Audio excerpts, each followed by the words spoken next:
Hello guys, ito nga pala last year, exact date, after ng celebration ng aking birthday ay umuwi kami ng Pilipinas sa haba ng panahon na pabalik-balik kami dito sa Dubai ay last year lang kami nagkaroon ng pagkakataon na sabay kaming uuwi mag-asawa dahil a-attend kami ng graduation ng aming bunso.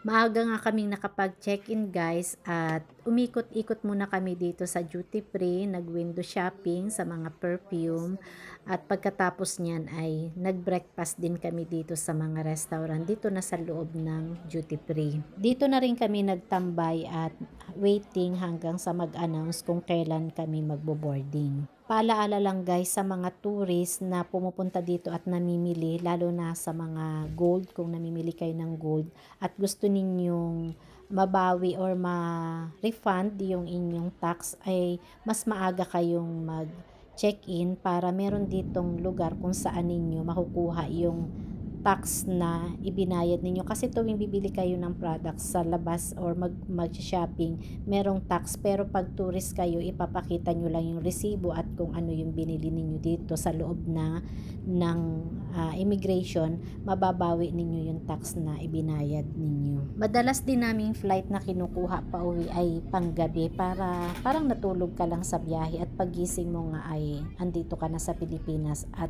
maaga kang darating, iwas din sa traffic kung pauwi na kayo ng bahay or kung may sundo ka man.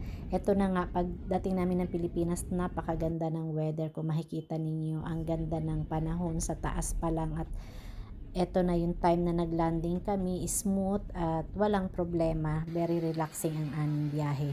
Isa pa ring paalaala guys, sumunod tayo kung ilang kilos lang talaga yung allowed sa hand carry. Kasi meron kami nakasabay na sobrang naawa kami dun sa isa nating kabayan dahil galing pa daw siya ng Saudi, meron siyang connecting flight sa Dubai at marami siyang itinapon na chocolate dahil over luggage siya, sobrang bigat ng kanyang hand carry or namili siya. Kaya hindi talaga inallowed ng airlines lalo na kapag punuan ang eroplano talagang kahit anong gawin ninyong pakiusap not unless magbabayad kayo. Kaya pinakang mahalaga ay sumunod na lang kung ilang kilo talaga yung allowed para hindi maging hassle at hindi maging masayang yung pinambili natin. After nga naming makalabas na immigration at makuha ang aming mga bagahe ay saktong andito na rin yung aming sundo.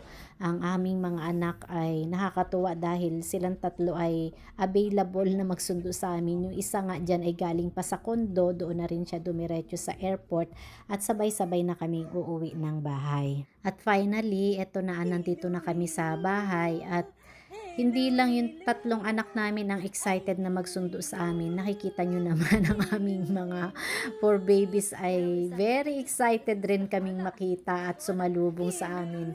Parang sila na yung mas excited sumalubong kisa dun sa mga bata. At bago nga kami guys umuwi ay talagang binibilhan namin sila ng pagkain ng pasalubong. French fries lang naman ang paborito nila. Kaya bago kami umuwi ng bahay ay nag-drive-thru muna kami para meron kaming pasalubong na pagkain sa kanila. Madalas nga pala guys, tuwing uuwi kami ay nagre-request na kami ng gusto naming kainin pagdating. Ito nga ay yung lauoy at inihaw na isdang bangus. At ito pa nga guys, ang isa naming poor baby, siya yung pinakamalaki pero siya yung pinakabata. 2 years old Aspen na very excited na sumasalubong din sa amin.